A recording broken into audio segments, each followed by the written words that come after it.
On peut dire que la Russie a complètement échoué à contrôler la mer Noire. Ce qui devait être un espace sûr pour prouver la supériorité navale du pays sur l'Ukraine est devenu une zone morte pour les navires russes. La flotte de la mer Noire du pays est presque absente après la destruction d'un tiers par les missiles et drones ukrainiens. L'Ukraine dispose désormais de nombreux passages ouverts sur la mer Noire et vers des ports clés dont Vladimir Poutine dépend pour exporter le pétrole russe. Le 14 novembre, l'Ukraine a profité de ces passages qu'elle avait dégagés. L'Ukraine a brisé les défenses russes et détruit la forteresse de la mer Noire de Poutine. En détruisant plusieurs atouts clés au passage, le premier de ces atouts est de taille, un terminal pétrolier entier. Dans la nuit du 14 novembre, l'Ukraine a lancé un barrage dévastateur de drones et de missiles Neptune sur le port de Novorossiysk en mer Noire, selon Reuters. Ce port, exploité par la société russe d'Oléoduc Transneft, est responsable d'un volume important du pétrole que la Russie exporte vers d'autres régions du monde.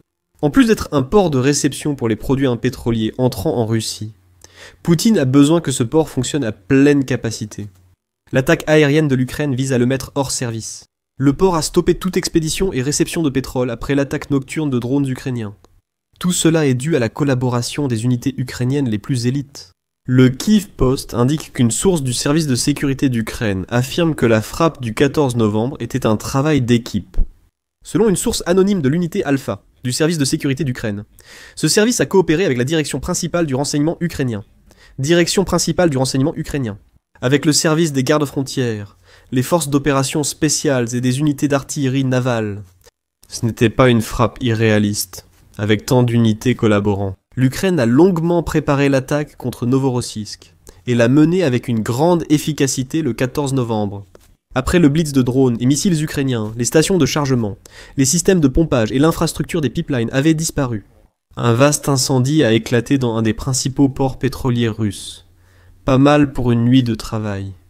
Fait surprenant, la Russie elle-même a confirmé le succès de l'Ukraine.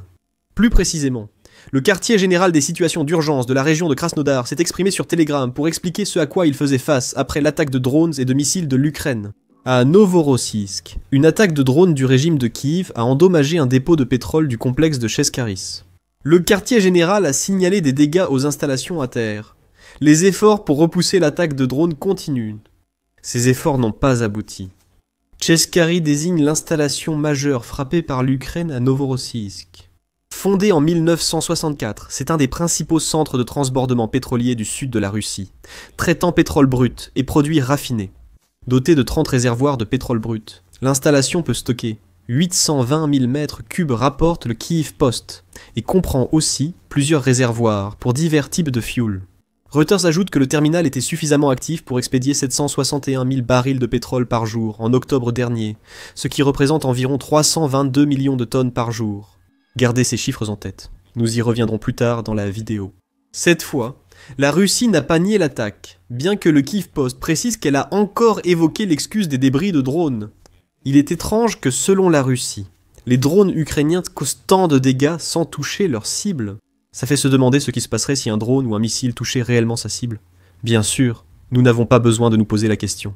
Les débris de drones montrent que la Russie reconnaît une victoire ukrainienne. Et si vous avez besoin d'une preuve de cela, les images qui émergent du terminal de Novorossiysk devraient largement suffire. À la suite de la frappe ukrainienne, la chaîne Telegram Exelenova Plout a partagé tellement de photos et de vidéos que les résultats de la frappe ukrainienne sont indéniables. Les 4 photos montrent de grands incendies à Chezkari. Les vidéos présentent une vue similaire. L'élément clé est une séquence de 40 secondes montrant la fumée s'échappant de l'installation, avec un incendie illuminant le ciel nocturne en dessous.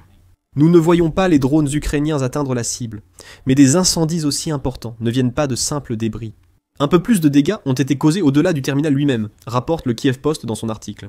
Il affirme que les autorités locales suggèrent qu'un navire civil dans le port a été touché, ce qui a entraîné des blessures pour 3 membres d'équipage, qui ont tous fini par être hospitalisés. Il est difficile de vérifier cette affirmation. Même si des navires civils peuvent opérer à Novorossiysk, la station Chezkaris reste un terminal pétrolier. Il est plus probable que tout navire touché le 14 novembre appartenait à la flotte fantôme utilisée par Vladimir Poutine pour continuer à faire entrer l'argent du pétrole illicite en Russie. Pour l'Ukraine, les navires de la flotte fantôme sont probablement des cibles légitimes, puisqu'ils n'existeraient pas sans la guerre en Ukraine. La Russie indique que des débris de drones abattus ont touché plusieurs immeubles à Novorossiysk, dont un cas où un fragment a traversé un bâtiment et blessé un homme. Des débris ont aussi endommagé des immeubles, selon la Russie. Mais aucune source indépendante ne confirme ces faits. Mais la frappe principale est celle que l'Ukraine a menée à Kachkaris. Un terminal pétrolier entier a fini par brûler si gravement que la société d'État russe, qui exploite le terminal, a été contrainte de le fermer. C'est une victoire importante pour l'Ukraine, mais le 14 novembre n'était pas une nuit comme les autres. Et Kachkaris n'était pas la seule cible à partir en flammes. Dans un rapport séparé, le Kiev Post indique que l'Ukraine a réussi à exploiter d'énormes failles dans les défenses de Novorossiysk de la Russie, pour détruire plusieurs systèmes de défense aérienne S-400 et les radars que ces systèmes utilisent pour identifier les cibles entrantes. C'est humiliant pour la Russie. Ces systèmes sont censés être les armes que la Russie utilise pour abattre drones et missiles ukrainiens. Le 14 novembre, ils ont échoué si gravement que plusieurs ont été détruits. Ex-Helenova Plus a donné plus d'informations. Dans une publication sur Telegram, il a révélé que l'Ukraine avait ciblé tout un déploiement de S-400 et que ces drones avaient été remarquablement efficaces. Le média a diffusé 2 images satellites, du 11 et du 15 novembre, illustrant la dévastation infligée par l'Ukraine en une nuit. Le 14 novembre, le constellation de satellites d'observation, Alpha, a détruit 4 lanceurs S-400. Triomphe sur le site du 1537e régiment de missiles anti-aériens, selon la chaîne Telegram. 4 principaux systèmes de défense aérienne russes, S-400, ont été détruits lors d'une frappe nocturne ukrainienne. Et la Russie aurait pu s'en sortir encore moins bien, selon la chaîne. Environ 12 lanceurs S-400 sont présents sur le site, et la plupart auraient probablement aussi été endommagés, selon Exelenova. De plus, donc, dans le meilleur des cas pour la Russie, elle a perdu un tiers de ses systèmes de défense aérienne S-400 déployés à Novorossiysk. Si Exelenova Plus a raison, plusieurs de ces systèmes, bien plus qu'un tiers, pourraient également être endommagés, ce qui pourrait signifier qu'ils ont été mis hors service jusqu'à ce que des réparations puissent être effectuées. Ces réparations pourraient être un défi pour Poutine. Ce n'est qu'en septembre que la Russie est allée supplier la Turquie de lui revendre certains de ses S-400 qu'elle lui avait vendus il y a des années. Si la Russie achète des S-400 à prix fort à un ancien client, cela montre qu'elle peine à réparer ce qu'elle détient, s'ils ont été endommagés. Comme l'affirme Exelenova Plus, c'est possible. Nous avons publié un rapport sur la tentative de rachat désespéré de la Russie en septembre.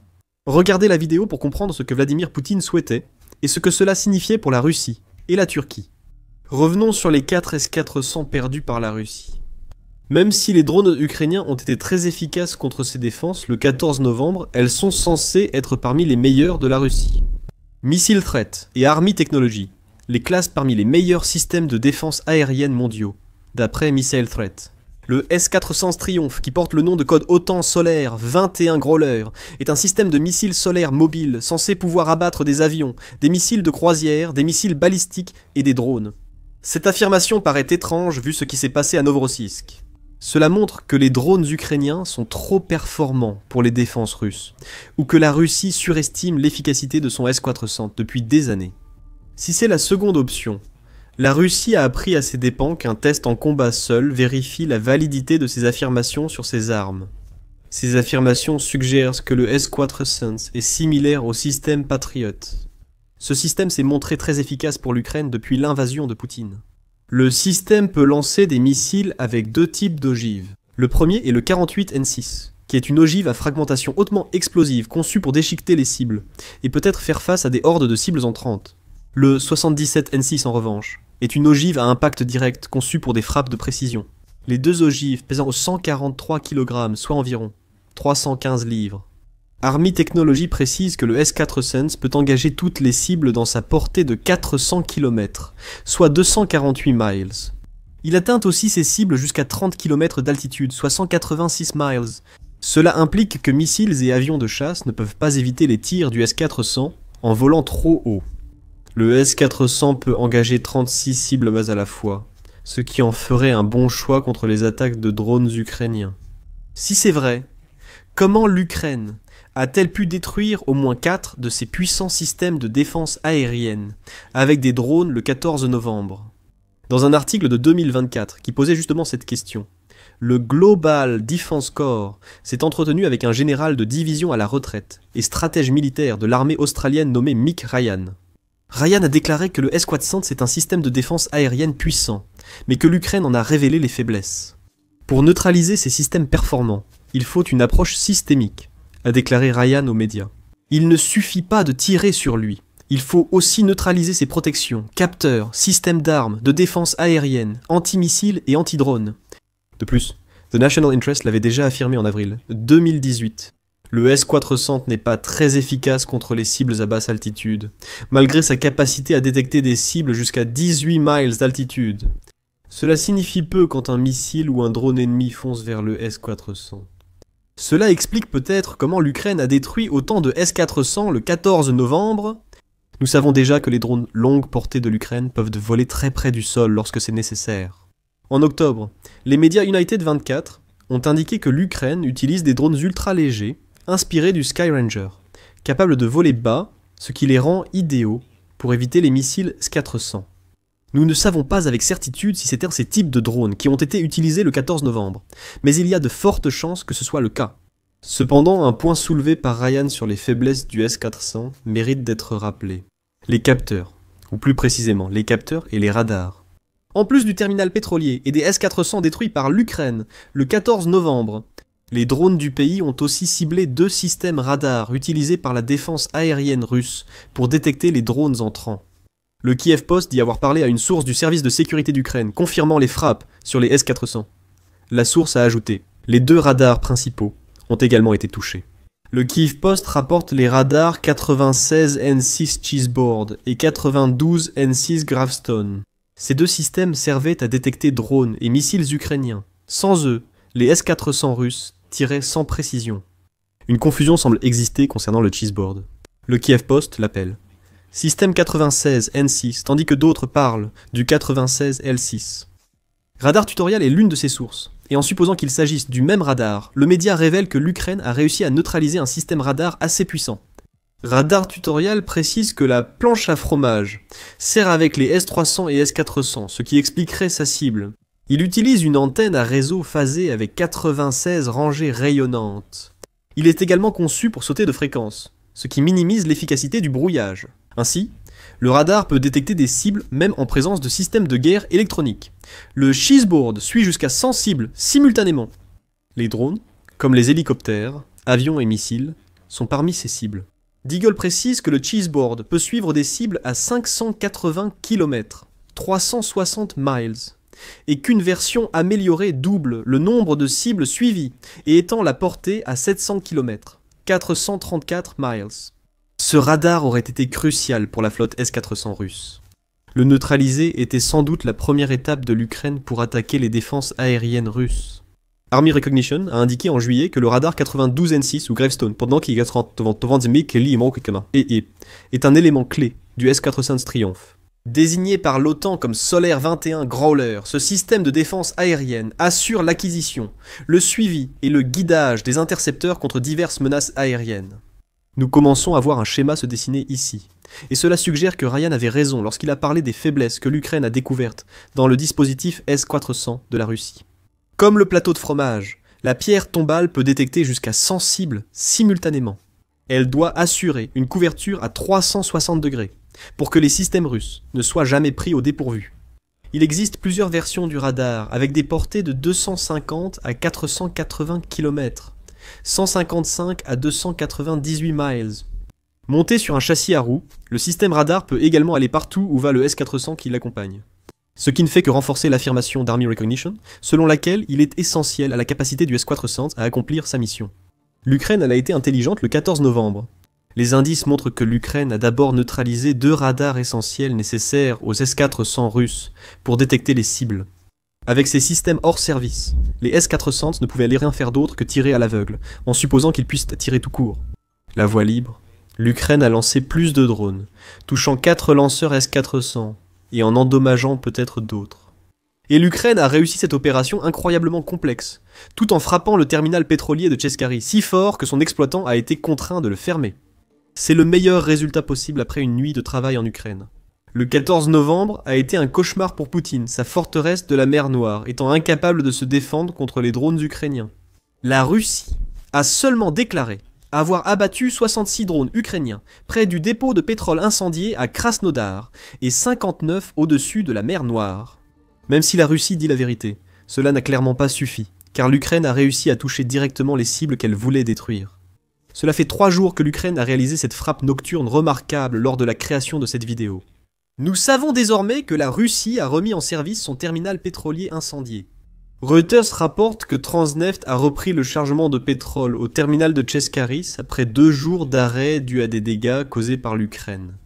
L'agence fournit également quelques détails supplémentaires sur la cible de l'Ukraine, en précisant que les drones du pays ont endommagé 2 postes d'amarrage pétroliers. On ne sait pas si ces postes d'amarrage sont de nouveau opérationnels, ou si Transneft fonctionne sans eux.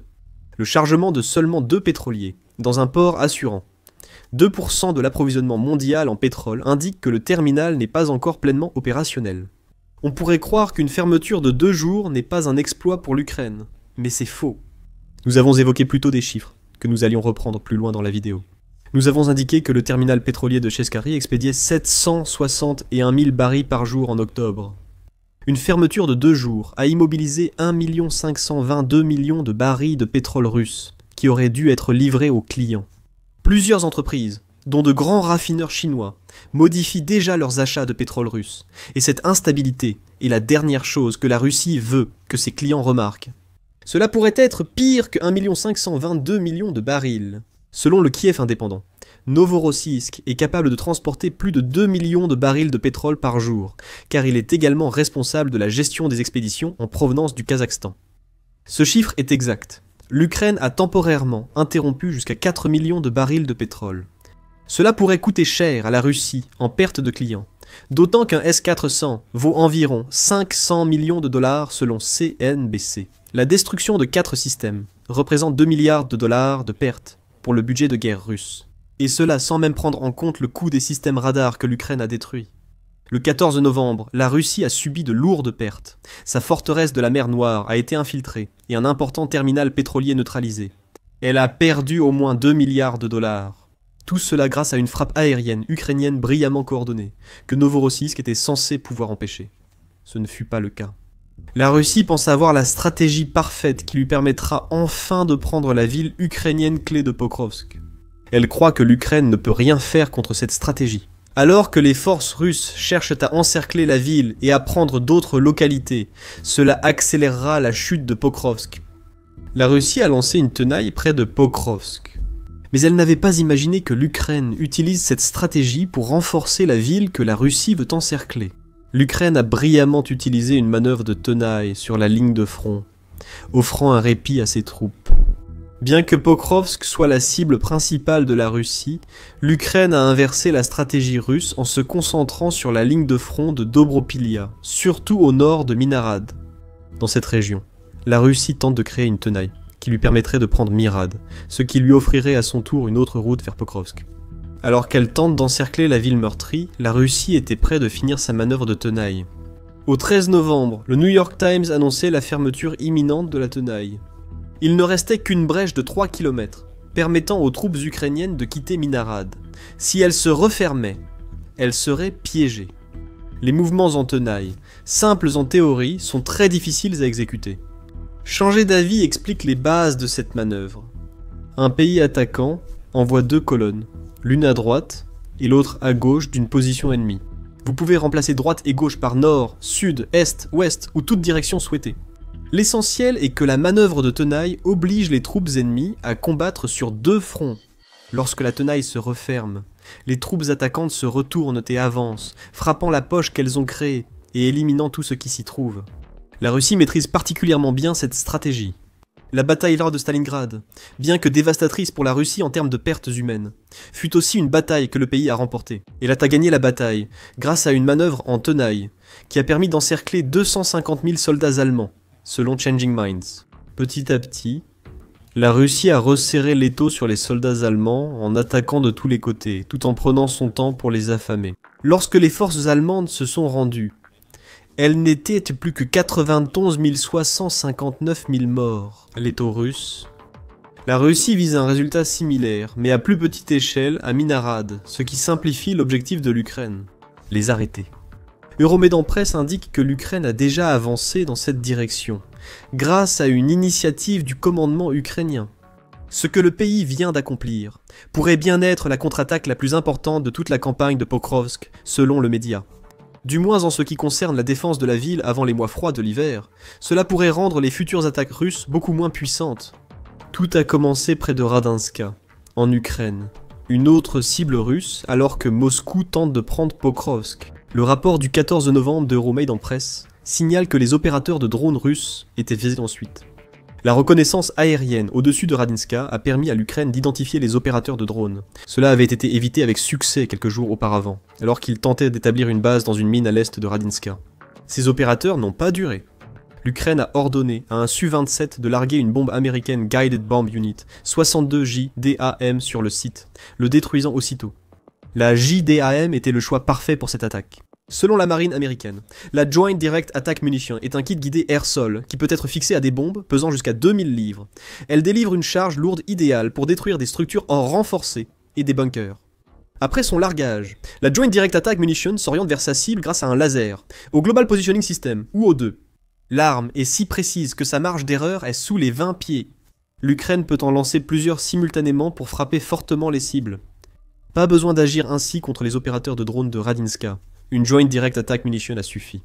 Cependant, l'Ukraine a lancé une seconde puissante bombe guidée peu après.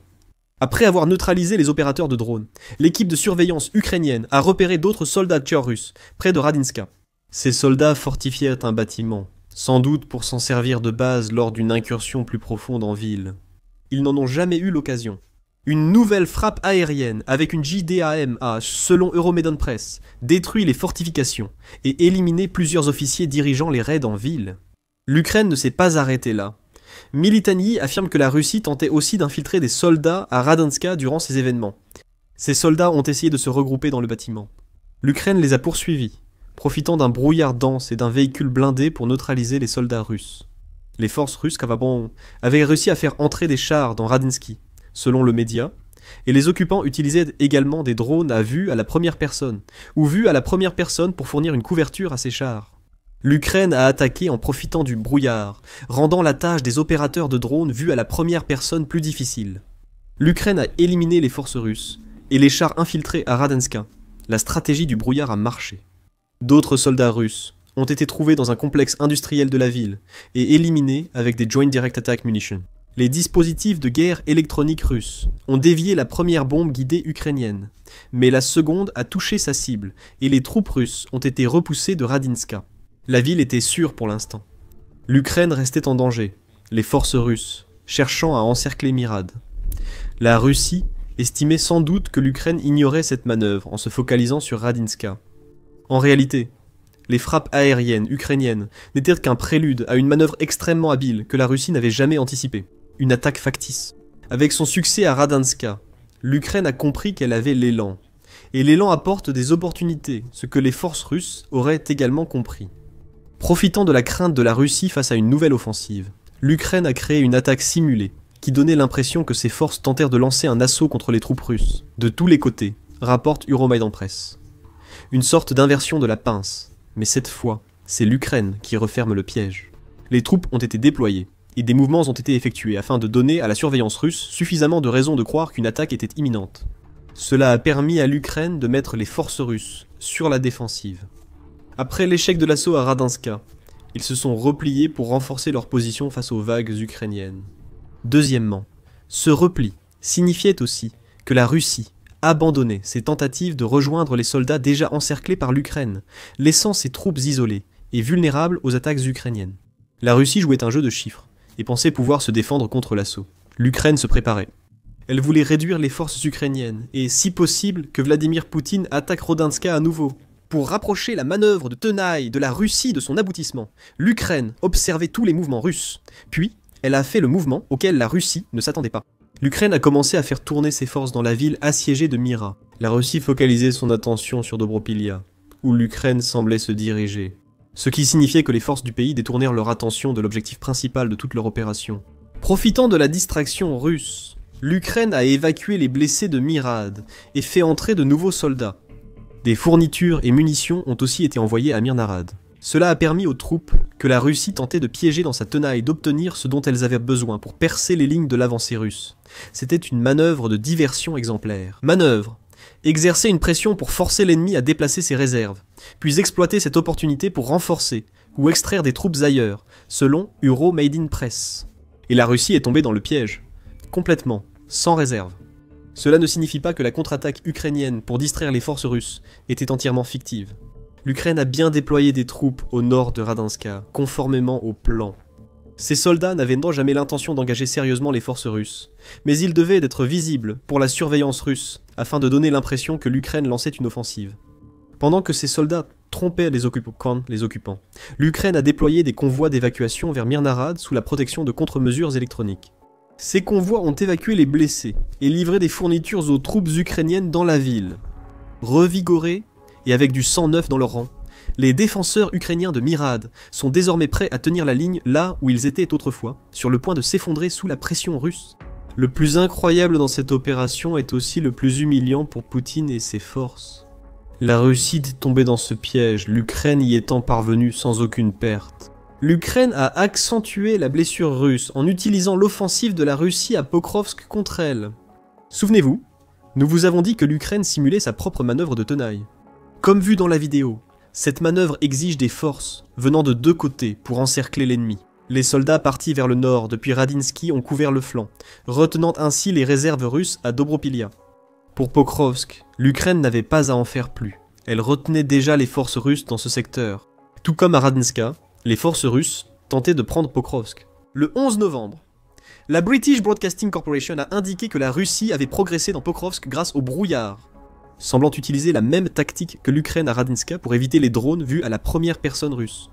Récemment, après le succès ukrainien, Radio Free Europe Radio Liberty a signalé une attaque nocturne russe sur Pokrovsk le 15 novembre. Une attaque aérienne impliquant 135 drones et 3 missiles a été lancée contre la ville, bien que 2 des missiles et tous les drones, sauf 41, aient été abattus.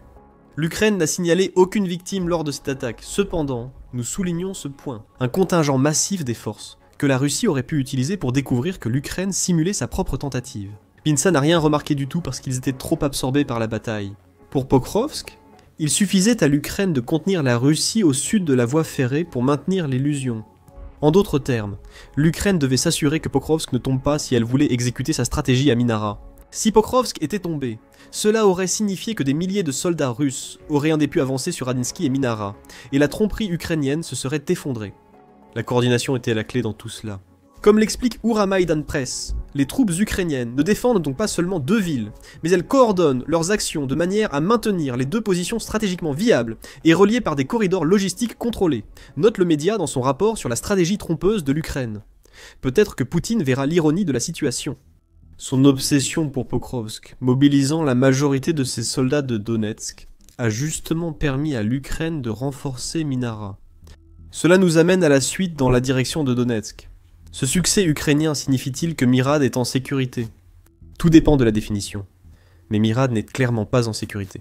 La Russie ayant soudain cessé d'attaquer, l'Ukraine a réussi une ruse créative pour renforcer la ville, sans toutefois briser la pinça russe. Ce n'était pas l'objectif. Si ça l'avait été, l'attaque simulée de l'Ukraine aurait été réelle et une grande bataille aurait eu lieu. Cependant, Mirnarad peut désormais être en sécurité dans le sens où il est très peu probable que la Russie prenne la ville avant que l'hiver ukrainien glacial ne s'installe vraiment. Nous avons mentionné au début de la vidéo que tenir jusqu'à ce que le mercure chute était le principal objectif de l'Ukraine avec sa ruse. Ce moment arrive vite.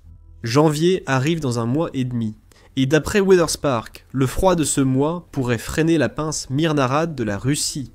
La saison froide débute mi-novembre et dure jusqu'au début mars, avec une température moyenne de 3 degrés Celsius, 37,4 degrés Fahrenheit, pendant ces 3 mois et demi. En janvier, Mirad atteint en moyenne moins 4 degrés Celsius, 25 degrés Fahrenheit, au maximum. Les températures peuvent descendre jusqu'à 13 degrés Fahrenheit, soit moins 11 degrés Celsius. L'Ukraine doit tenir. Les assauts russes ralentiront avec le froid et la tolérance des fausses attaques. L'Ukraine va renforcer ses défenses à Mirnarad, à un moment critique de la bataille pour Donetsk. Mirnarad est désormais intégré dans une stratégie ukrainienne à plusieurs niveaux qui inclut Dobropilia et Pokrovsk. L'Ukraine tente de freiner la progression russe, selon Euromiden Press. Et ce qu'elle vient d'accomplir va aider, car les renforts et les approvisionnements qui viennent d'entrer à Mirnarad ont transformé la ville en une forteresse. Au moment même où les défenses de l'Ukraine risquèrent de céder, l'Ukraine ne s'attend probablement pas à tenir Mirad ou Pokrovsk, d'ailleurs, indéfiniment. Mais comme l'explique Euromiden Press, cela obligera la Russie à s'engager dans une nouvelle guerre d'usure coûteuse en vie, pour peu de gains territoriaux. Tenir la voie ferrée à Pokrovsk, que l'Ukraine peut utiliser pour continuer à approvisionner Mirnarad, est un élément clé de cette stratégie. L'Ukraine concentrera ses défenses sur cette ligne à l'approche des mois les plus froids. Ensuite, elle profitera du ralentissement des Russes pour renforcer encore Mirnarad, créant ainsi les conditions pour une nouvelle usure des forces russes. L'usure est la dernière chose que Poutine veut dans la conquête d'une ville déjà très coûteuse pour la Russie. Comme évoqué, Pokrovsk est le but final de Poutine dans cette affaire. La prise de Radinska rapproche la Russie de Pokrovsk, et il en va de même pour Mirad. Mais les assauts russes constants vers Pokrovsk ont coûté très cher à la Russie. Lors de l'offensive d'été ratée pour prendre Pokrovsk et les mois précédents, où la Russie attaquait cette ville jugée imprenable, les pertes russes à Pokrovsk sont considérables.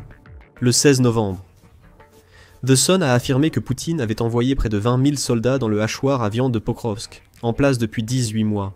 Et la plupart de ces soldats ont été recrachés aussitôt. Le média affirme qu'au moins 135 000 des près de 20 000 soldats ont été tués ou blessés lors de la longue bataille pour la forteresse ukrainienne. La décision de Mirnarad en Ukraine devrait faire grimper ce chiffre pendant l'hiver, et jusqu'en 2026 si le pays tient jusqu'aux températures glaciales. The Sun cite Philip Ingram, ex-planificateur de l'OTAN et officier du renseignement britannique, pour le taux de perte. Des chiffres ukrainiens indiquent qu'à Pokrovsk, 135 000 soldats ont été tués ou blessés.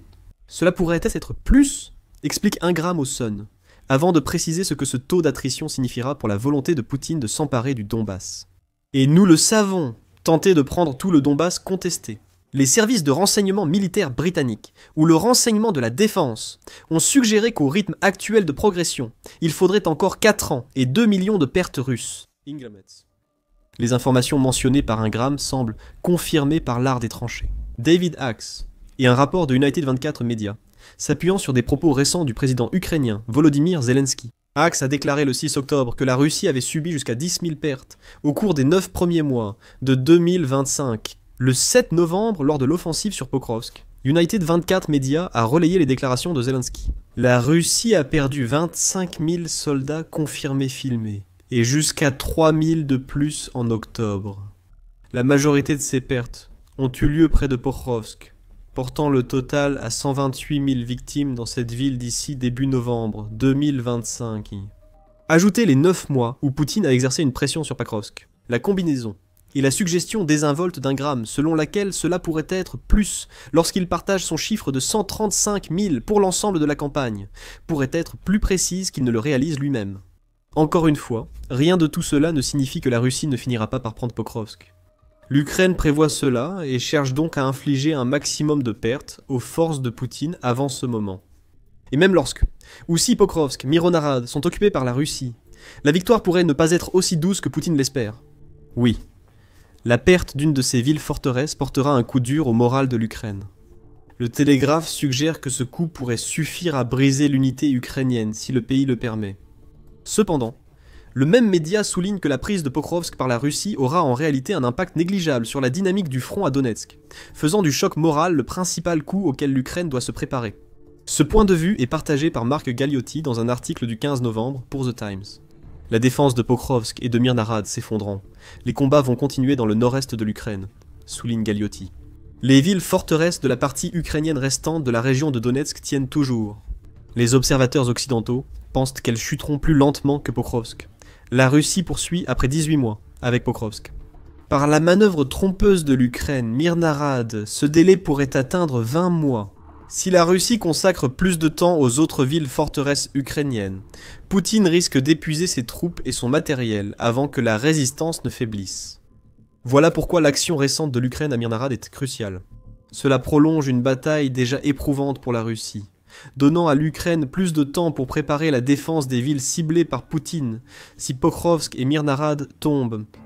La Russie veut vous faire croire qu'elle a mené près de 4 ans de guerre d'usure contre l'Ukraine, toute seule. C'est crucial pour le récit que le Kremlin cherche à imposer. La Russie serait une machine de guerre inarrêtable, avec des réserves illimitées de missiles et d'artillerie pour écraser ses opposants. Ce récit est un mensonge.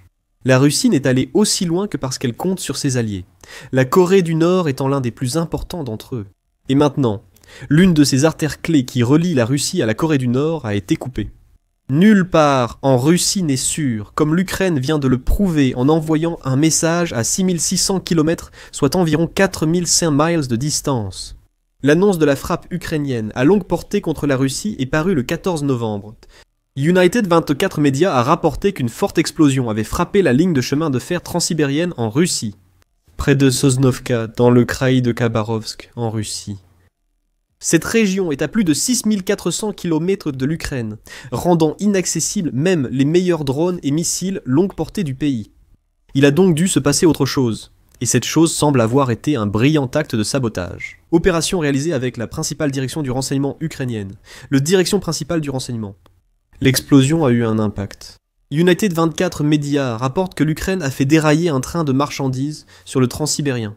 Cela cause au moins un gros retard pour tout le transporter. Cependant, l'explosion était également suffisamment puissante pour arrêter complètement le trafic de marchandises sur la ligne, même si ce n'était que temporaire, créant un embouteillage qui a empêché les cargaisons d'atteindre leur destination à temps. Cela n'a pas vraiment d'importance. Vous pourriez penser qu'un train en retard ne fait pas vraiment de différence. Peut-être pas pour ceux qui attendent quelques minutes de plus quand un train de banlieue est en retard. Mais les trains de marchandises du transsibérien sont essentiels pour la Russie. Car beaucoup de ces trains transportent des armes nord-coréennes vitales pour l'effort de guerre de Vladimir Poutine en Ukraine. Le direction principal du renseignement ukrainien a expliqué sur Telegram ses actions du 13 novembre et leur importance pour l'Ukraine. Le 13 novembre, une explosion a eu lieu près de Sosnovka, dans le territoire de Khabarovsk, en Russie. Le direction principal du renseignement ukrainien a déclaré dans son communiqué qu'il fallait bloquer la circulation des marchandises sur le chemin de fer transsibérien, une artère clé utilisée par la Fédération de Russie pour transporter des armes et munitions, y compris depuis la République populaire démocratique de Corée. Il a ensuite critiqué l'incapacité totale de la Russie à se défendre. Les services spéciaux du Kremlin démontrent une fois de plus leur incapacité à assurer un contrôle efficace même sur les infrastructures les plus critiques pour les occupants. En d'autres termes, l'Ukraine dit à Poutine que ce genre de frappe ne devrait pas être possible à réaliser pour l'Ukraine. La Russie reste une grande puissance militaire. Elle devrait pouvoir défendre cette artère logistique vitale, mais ce n'est pas le cas. L'Ukraine vient seulement de révéler ce fait. Nous en savons peu sur l'opération, le direction principal du renseignement ukrainien, ayant seulement indiqué qu'elle a eu lieu et publié quelques images de sa préparation. Partagée sur YouTube par Euromaidan Press, la vidéo de 50 secondes, accompagnant l'annonce du direction principal du renseignement ukrainien sur Telegram, montre surtout l'étendue du chemin de fer transsibérien, et que l'Ukraine le visait, pendant un certain temps. Nous voyons également de courts extraits, montrant des explosifs fixés sur les rails de la ligne, ce qui explique comment les agents du direction principal du renseignement ukrainien ont mené l'attaque. Les agents n'avaient qu'à trouver une portion de voie non surveillée et frapper. Désormais, la Russie fait face à un train déraillé. Et la certitude que l'Ukraine dispose d'agents bien plus profondément infiltrés sur le territoire russe que Vladimir Poutine et ses sbires n'auraient jamais pu l'imaginer. Et l'Ukraine ne compte pas leur laisser oublier. Le direction principal du renseignement ukrainien a conclu son message sur Telegram par un avertissement adressé aux dirigeants russes. Le démantèlement des capacités logistiques ennemies se poursuit. En résumé, ce qui s'est produit le 13 novembre n'est sûrement pas la dernière incursion de saboteurs ukrainiens en Russie.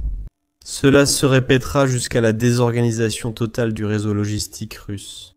La proclamation était prophétique, où le direction principal du renseignement ukrainien avait des informations inconnues, car l'Ukraine a frappé à nouveau le réseau ferroviaire russe peu après l'attaque du transsibérien.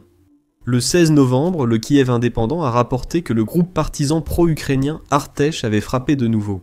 Opérant dans les parties occupées de la région ukrainienne de Zaporijia, Artesh a réussi à incendier une armoire de relais sur une voie ferrée dans le district de Militopol de la région, qui se trouve à seulement 50 km ou 31 miles des lignes de front. Ceci est ça l'histoire de deux attaques. L'Ukraine a frappé la Russie en profondeur sur son territoire en premier, puis a enchaîné avec une attaque contre le réseau ferroviaire russe à l'intérieur des zones occupées de l'Ukraine. En 2 jours, l'avertissement du direction principale du renseignement ukrainien s'est réalisé. Le message est clair. Nulle part n'est à l'abri des saboteurs ukrainiens. Artek a réussi à accomplir la même chose que les agents du chemin de fer transsibérien, en arrêtant certains trains militaires russes sur leur trajet. C'est tout l'intérêt. Même si le direction principale du renseignement suggère une opération naissante, l'Ukraine attaque déjà le réseau ferroviaire russe depuis plusieurs mois. En fait, le 21 octobre, une explosion a secoué une liaison ferroviaire clé dans la région de Leningrad, en Russie. L'explosion a endommagé les voies et déclenché un incendie ayant englouti un train de marchandises, que United 24 dit chargé de matériel militaire. La Russie a évoqué des perturbations techniques, mais il était évident que le pays venait d'être victime d'une nouvelle opération de sabotage ferroviaire ukrainienne. Après l'attaque et la frappe ukrainienne sur le transsibérien, les partisans ont encore frappé. Poutine a dû se sentir trahi. Des groupes de sabotage actifs en Russie et dans les territoires occupés ont mené des attaques détruisant de nombreuses locomotives russes précieuses. Nous avons montré dans une vidéo comment ces attaques paralysent la machine de guerre du Kremlin. Regardez-la pour en savoir plus. La grève du transsibérien n'était ni un événement isolé, ni l'aboutissement d'autres grèves. Au contraire, cela s'inscrit dans une stratégie de plus en plus évidente. Les partisans ukrainiens et agents du direction principale du renseignement ukrainien, frappant souvent le réseau ferroviaire russe. À chaque fois, l'Ukraine cible des trains ou des lignes qui sont essentielles à l'effort de guerre russe, surtout pour l'acheminement du matériel et des armes vers le front. La frappe contre le chemin de fer transsibérien est sans doute la plus importante, en raison de son lien avec les armes nord-coréennes. Mais nous y reviendrons dans un instant. D'abord, examinons de plus près ce que l'Ukraine vient de frapper. Le chemin de fer transsibérien, merveille de l'ingénierie russe, est aussi devenu un symbole pour la Russie et son armée. S'étendant sur 9288 km, soit 5771 miles, c'est la plus grande ligne de chemin de fer du monde, et elle s'est révélée essentielle pour relier la Sibérie à la Russie continentale. Cette ligne de chemin de fer a été essentielle au succès de l'Empire russe et de l'Union soviétique. Poutine s'appuie sur elle pour acheminer des millions de tonnes de marchandises, civiles et militaires, à travers la Russie pendant sa guerre en Ukraine. La Russie sait à quel point cette unique artère logistique est essentielle à tout ce qu'elle entreprend. On pourrait appeler le transsibérien l'aorte de la Russie, car presque rien ne fonctionne pour la logistique longue distance.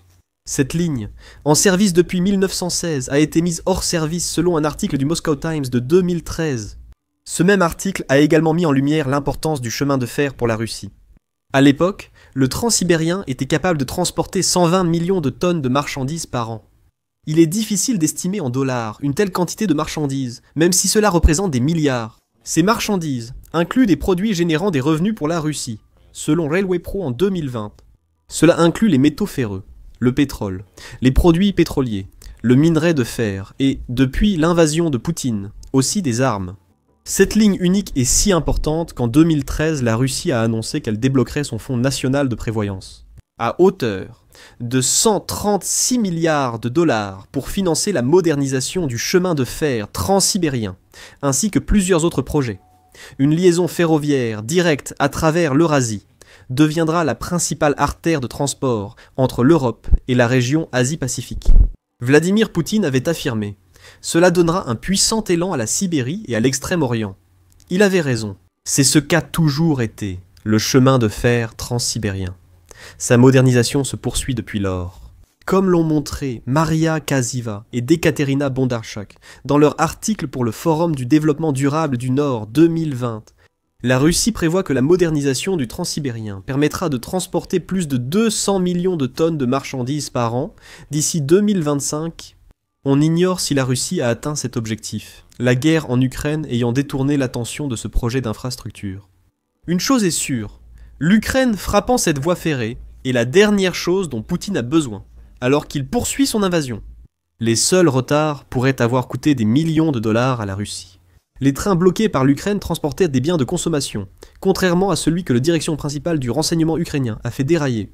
Le direction principal du renseignement ukrainien lui-même a révélé que l'Ukraine avait mené cette attaque pour une raison principale, arrêter l'acheminement des armes nord-coréennes vers les lignes de front en Ukraine. Ce flux est un problème majeur pour l'Ukraine depuis l'invasion de Poutine. La Russie et la Corée du Nord sont alliées depuis des années, mais elles n'ont officialisé l'aspect militaire de cette alliance qu'il y a 1 an et demi.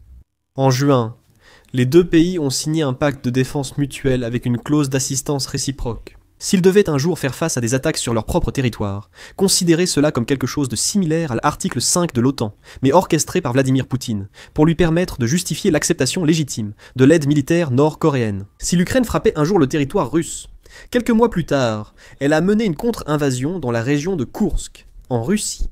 C'était l'excuse dont Vladimir Poutine avait besoin pour demander à la Corée du Nord d'envoyer 10 000 soldats contre l'Ukraine. Bien que Vladimir Poutine puisse essayer de faire croire que la Russie ne collabore avec la Corée du Nord que depuis la mise en place de ce pacte, la réalité est bien différente. Presque depuis le début de l'invasion de l'Ukraine.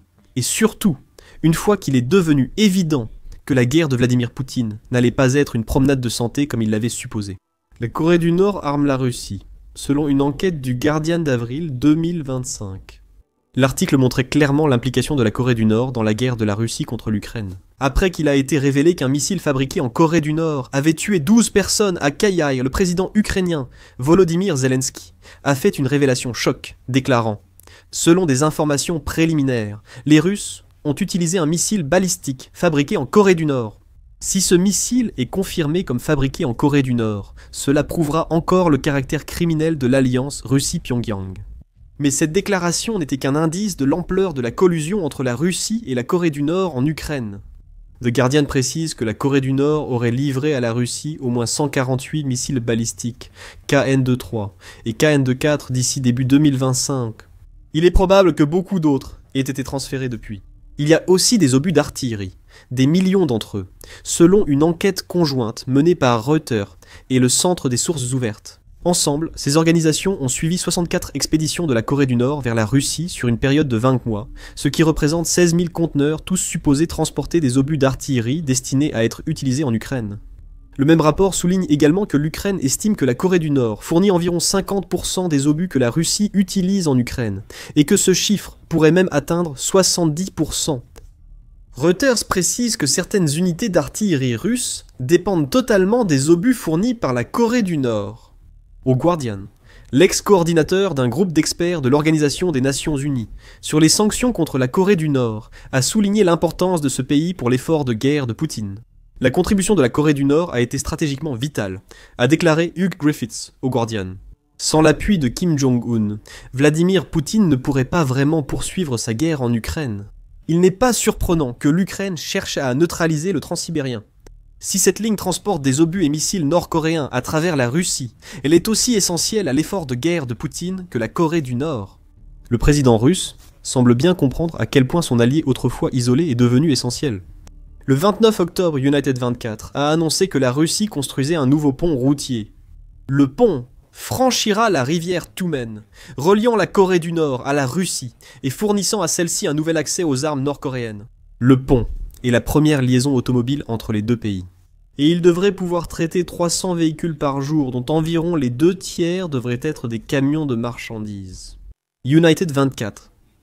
Média ajoute qu'il y a un potentiel pour agrandir le pont et son poste de contrôle associé afin qu'il puisse traiter jusqu'à 800 véhicules par jour, ce qui permettrait à des tonnes de matériel militaire nord-coréen de contourner des pays tiers et d'entrer directement en Russie. Vladimir Poutine verra cela comme une décision intelligente, surtout maintenant qu'il sait que l'Ukraine peut frapper le chemin de fer transsibérien. En réalité, ce pont est un autre indicateur que la Russie a désormais bien plus besoin de la Corée du Nord que la Corée du Nord n'a besoin de la Russie. Ce n'était pas ainsi avant la guerre en Ukraine. En juin 2018, près de 4 ans, avant l'invasion de Vladimir Poutine, l'association de l'OTAN disait que la Russie pourrait être le dernier recours de la Corée du Nord. Elle rappelait que les liens entre la Russie et la Corée du Nord datent de l'administration civile soviétique après la Seconde Guerre mondiale. Vladimir Poutine, en consolidant son emprise sur la présidence russe, n'a fait que renforcer cette relation. À l'époque, on pensait que pour la Russie, le principal atout de la Corée du Nord était sa main-d'œuvre. Le pays pouvait aussi servir de zone tampon pour que Vladimir Poutine surveille l'influence américaine en Asie de l'Est. La Corée du Nord servait de proxy utile que Vladimir Poutine utilisait à sa guise. Tout cela sous l'égide de la Russie, seul allié de la Corée du Nord. Après le début de la guerre en Ukraine, la position de Vladimir Poutine s'est affaiblie, laissant la Corée du Nord dominer sa relation avec la Russie.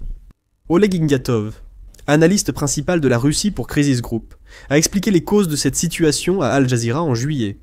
La Corée du Nord est désormais un allié plus important pour la Russie que l'Iran ou la Chine, a déclaré Ignatov.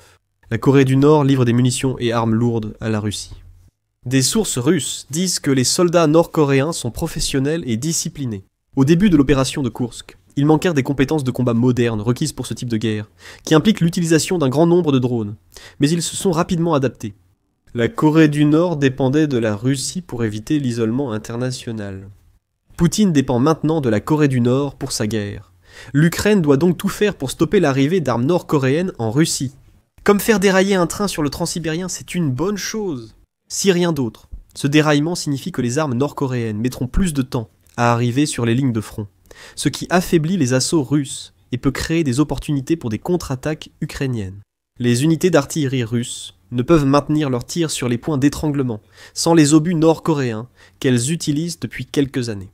Si l'Ukraine maintient ce type de stratégie centrée sur la Corée du Nord, il se pourrait que la source de soutien dont Poutine a bénéficié commence bientôt à s'assécher. Pourquoi ? Il y a deux raisons. Premièrement, comme l'a révélé Défense Post en septembre, la relation entre la Russie et la Corée du Nord est étonnamment à sens unique. Il dit qu'un rapport commandé par le bureau coréen de la fondation Friedrich Naumann pour la liberté l'a révélé. La Russie a obtenu 98 milliards de dollars d'armes de la Corée du Nord, ne payant que 12 milliards.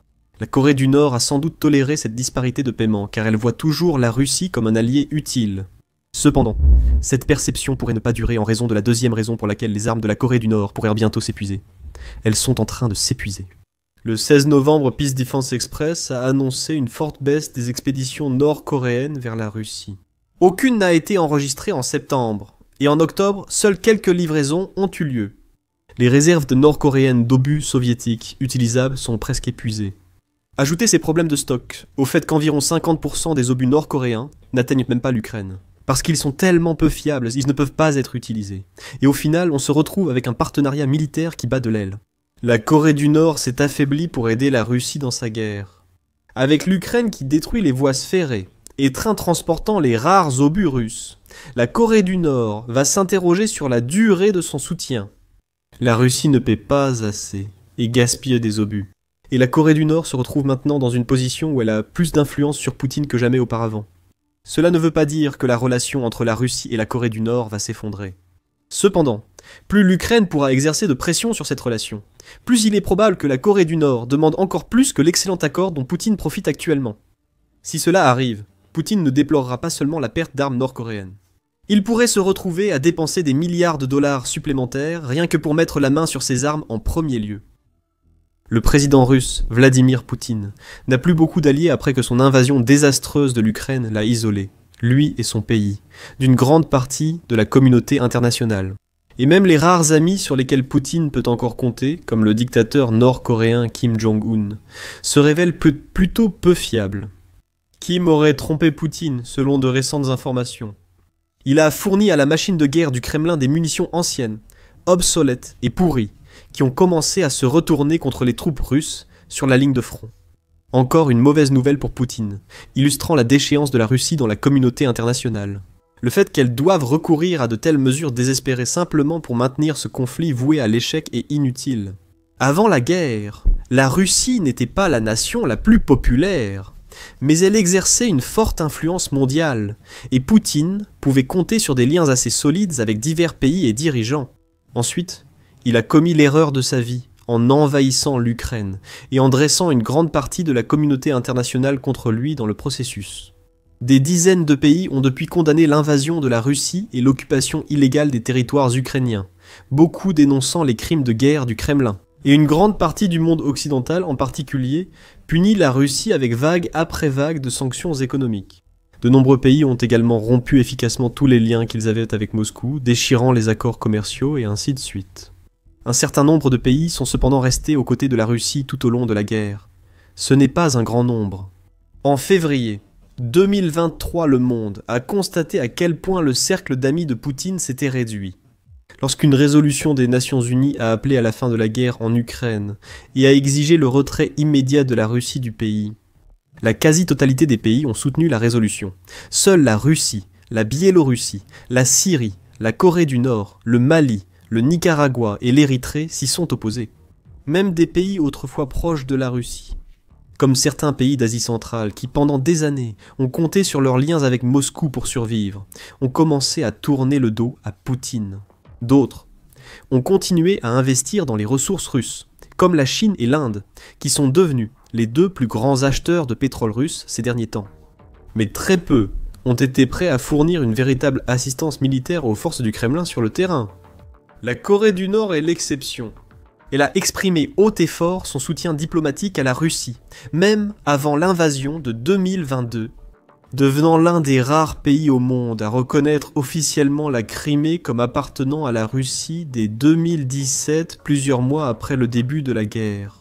La Corée du Nord a également reconnu les soi-disant républiques populaires de Luhansk et de Donetsk, qui sont toutes deux des territoires ukrainiens, comme des États indépendants sous la Russie, ce qui a poussé l'Ukraine à rompre ses relations diplomatiques avec Pyongyang. Ensuite, la Corée du Nord a intensifié son soutien, passant du simple appui verbal à des livraisons massives d'armes et à l'envoi de troupes. Elle a envoyé tout, des M1989 Coxsand et des lance-roquettes multiples, mais 1991 à des milliers de soldats nord-coréens, y compris des unités des forces spéciales, des spécialistes du déminage et des ouvriers du bâtiment, pour aider à reconstruire les infrastructures dans la région de Koursk après que les troupes ukrainiennes ont brièvement occupé certaines parties de la zone. En résumé, la Corée du Nord a été l'un des alliés les plus actifs de la Russie tout au long du conflit jusqu'à présent. Et certaines de ses contributions les plus importantes ont pris la forme de munitions. Aucun pays ne peut mener une guerre avec succès sans munitions. Même avec les chars les plus puissants, les avions de chasse les plus sophistiqués, les plus grandes brigades et l'équipement le plus moderne, chaque armée a besoin de cette ressource essentielle. De nombreux exemples historiques montrent des offensives entières échouant car les troupes de première ligne manquèrent de munitions pour survivre. Et les munitions ont été d'une importance particulière dans ce conflit. La Russie a utilisé l'usure pour affaiblir les défenses ukrainiennes. Elle a bombardé à plusieurs reprises contre son adversaire avec d'innombrables essaims de drones, des frappes aériennes, des attaques d'artillerie et des assauts sur la ligne de front, dépensant d'énormes quantités de munitions jour après jour pour infliger le plus de dégâts possible. Et Pyongyang a joué un rôle énorme dans cela. En effet, selon les estimations d'experts sud-coréens, la Corée du Nord a envoyé plus de 13 000 conteneurs maritimes contenant des munitions à la Russie sur une période de 2 ans, de la mi-2022 à la mi-2024, ce qui équivaudrait à environ 6152 obus d'artillerie de 152 mm, a commenté à l'époque l'agence sud-coréenne du renseignement de la défense. Pour préparer une guerre longue en Ukraine, la Russie a officialisé la Corée du Nord comme base d'approvisionnement en armes et munitions. Cependant, des chiffres encore plus récents racontent une histoire légèrement différente. Selon Vadim Skibitsky, le chef adjoint du renseignement militaire ukrainien, depuis 2023, la Corée du Nord a livré environ 65 millions d'obus d'artillerie à la Russie. Mais ces livraisons diminuent fortement. Le chef adjoint a déclaré à Reuters que les munitions nord-coréennes livrées à la Russie en 2025 ont chuté d'environ 50% par rapport à 2024. Il a ajouté qu'il n'y avait même pas eu une seule expédition enregistrée pendant tout le mois de septembre. Et bien que certaines livraisons aient repris en octobre, le nombre total reste bien inférieur à ce qu'il était auparavant. Il existe plusieurs explications possibles à cela, mais 2 raisons semblent être les plus probables. La Corée du Nord manque déjà de munitions à envoyer. Dès 2022, le pays possédait d'importants stocks d'obus soviétiques et d'autres fournitures, ce qui lui permettait d'envoyer facilement de grandes cargaisons à la Russie pour soutenir son effort de guerre en Ukraine. Des rapports mentionnent que de nombreuses usines militaires nord-coréennes ont soudainement augmenté leur production de munitions pour les ports du Kremlin. Petit à petit, cependant, ces stocks ont été épuisés. Ce n'est pas surprenant, la Russie ayant tant misé sur la force brute pour épuiser les défenses ukrainiennes, tout le long des lignes de front et au-delà. Fin 2022 par exemple, la Russie tirait en moyenne 20 000 obus d'artillerie par jour, et Moscou aurait fixé un objectif d'environ 55 millions de tirs par an, afin de se donner les meilleures chances de gagner la guerre. Ce genre de chiffre n'est tout simplement pas tenable, même pour un pays de la taille de la Russie, qui a longtemps été considéré comme l'une des plus grandes superpuissances militaires de la planète. En effet, Les statistiques montrent également que la Russie ne peut fabriquer qu'environ 3 millions d'obus par an. Elle a donc dû se tourner vers la Corée du Nord pour espérer atteindre son objectif de 55 millions. Pendant un certain temps, Pyongyang a pu répondre aux besoins de Moscou. Mais plus la guerre dure, plus il devient difficile de maintenir ces lignes d'approvisionnement. La deuxième raison pour laquelle les livraisons de munitions de la Corée du Nord à la Russie pourraient être en baisse, pourrait être que Pyongyang a tout simplement d'autres préoccupations plus urgentes sur lesquelles se concentrer.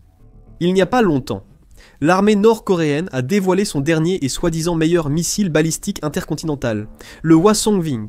On dit qu'il est capable de parcourir jusqu'à 9300 miles, soit 15 000 km, et de frapper n'importe quel endroit aux États-Unis. Le pays a aussi mené plusieurs essais de missiles récemment, tout en poursuivant de nombreux projets de R&D militaires. Skibitsky a révélé à Reuters, par exemple, que la Corée du Nord travaille récemment à l'expansion de ses capacités de production de drones. Et en fait, elle a commencé la production en série de 2 types différents de drones. Des drones vus à la première personne à courte portée, et des drones d'attaque plus grands, à moyenne portée. Il se peut donc que la fabrication et l'envoi de plus d'obus vers la Russie soient lentement passés au second plan, dans la liste des priorités de Pyongyang. Malgré la fanfaronnade de Kim, la Corée du Nord n'est ni un grand pays, ni une nation riche, et ne possède pas les ressources d'une grande puissance mondiale. Elle doit gérer ses ressources avec soin. Les dirigeants militaires peuvent juger nécessaire de réaffecter leur main-d'œuvre à d'autres tâches. Quoi qu'il en soit, la raison importe peu, le résultat reste le même. La Russie reçoit de moins en moins de munitions nord-coréennes, et c'est un gros problème pour le Kremlin. Si la Russie veut espérer gagner cette guerre, elle aura besoin de grandes quantités de munitions, qu'elle ne peut produire seule. Donc, si les livraisons en provenance de Pyongyang continuent de se tarir, le Kremlin sera rapidement à court d'options, car il n'a pas d'autres alliés qui ont montré la même volonté de le soutenir que la Corée du Nord. Cela impliquera moins de livraisons de munitions vers des positions clés sur le front. Les équipes d'artillerie et brigades mécanisées manqueront bientôt de munitions pour attaquer les positions ukrainiennes, poussant les commandants du Kremlin à adapter leurs plans, en réduisant possiblement la fréquence ou l'intensité de certaines offensives, ou en relâchant la pression dans certaines zones pour concentrer leurs munitions restantes sur les emplacements stratégiques clés.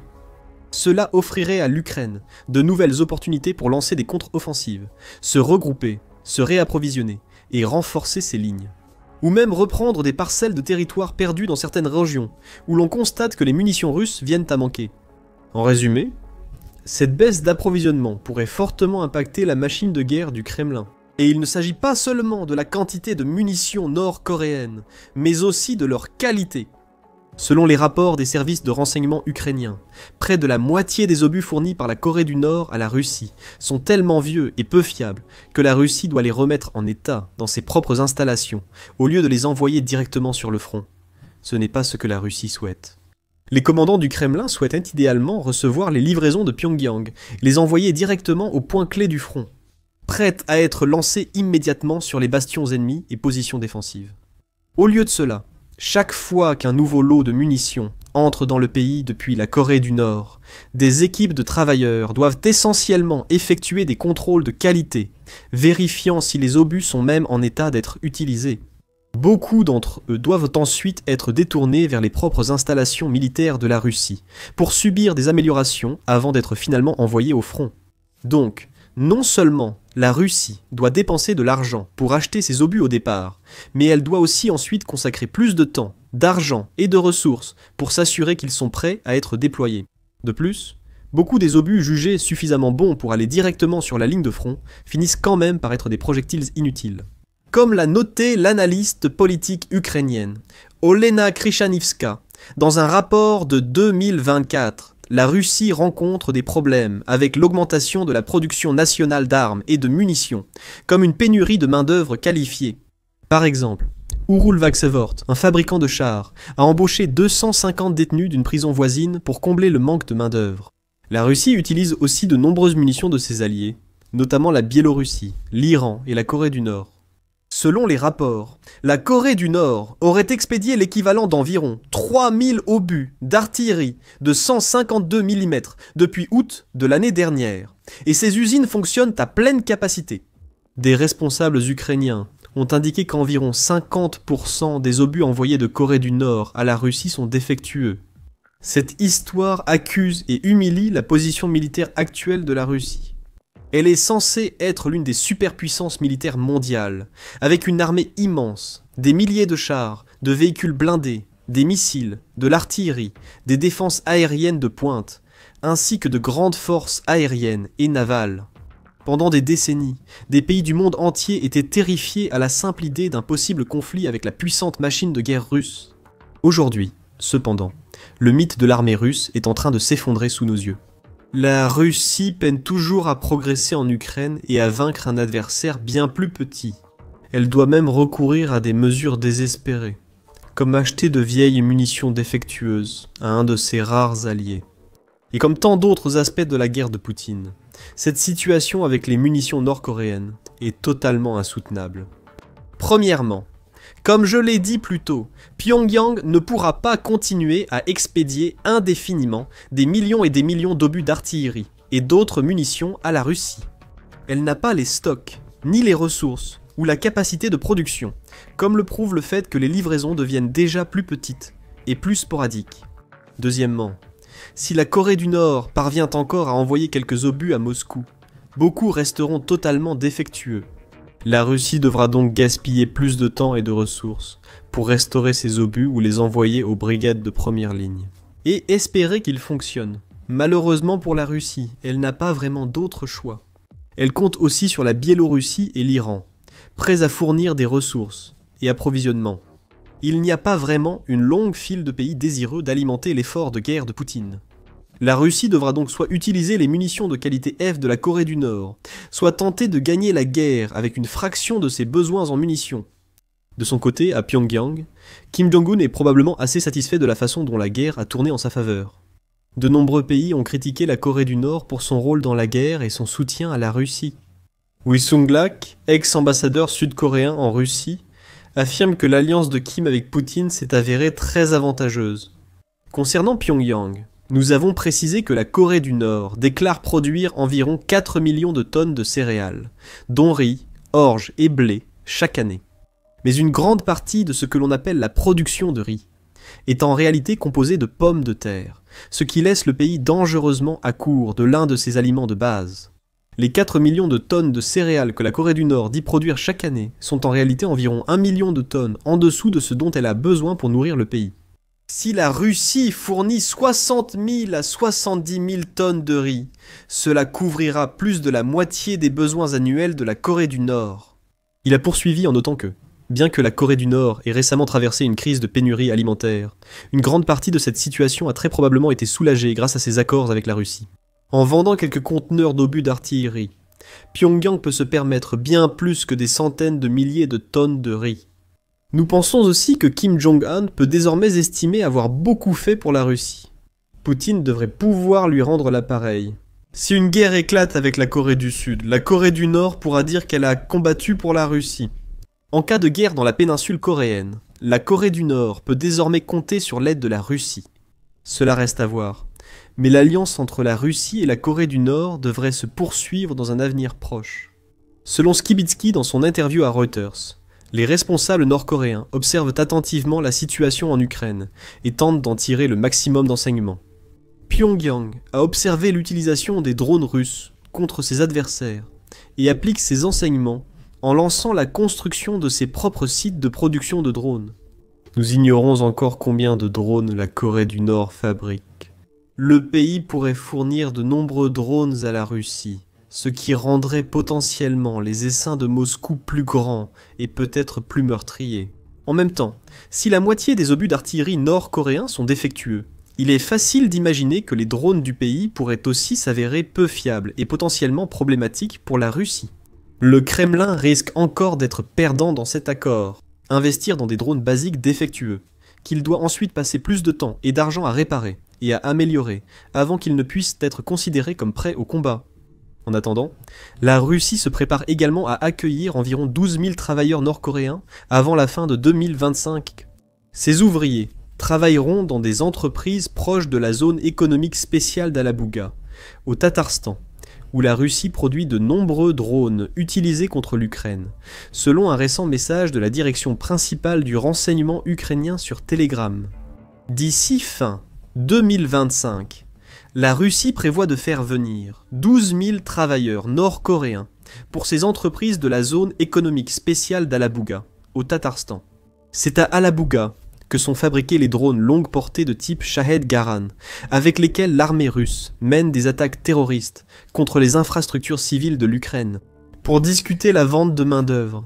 Fin octobre, le ministère russe des Affaires étrangères a réuni des responsables locaux et la société nord-coréenne Xiyang Technology Trade Company, chargée de sélectionner des travailleurs coréens. Les moscovites ont promis de payer aux ouvriers importés environ 250 $ par heure de travail, et les équipes pour les travailleurs dureront au moins 12 heures. Ces mesures montrent un renforcement de la coopération stratégique entre les deux dictatures pour poursuivre la guerre contre l'Ukraine. Il est inquiétant de voir les liens se renforcer entre deux des puissances les plus instables du monde. La Corée du Nord peut en réalité faire très peu pour la Russie. Et quelques lots supplémentaires de munitions défectueuses ne vont pas vraiment faire une grande différence sur le terrain. L'Ukraine peut toujours compter sur des alliés plus nombreux et puissants dans le monde occidental, y compris les États-Unis et les pays de l'Union européenne. Ils fournissent fonds, armes, munitions, renseignements, etc.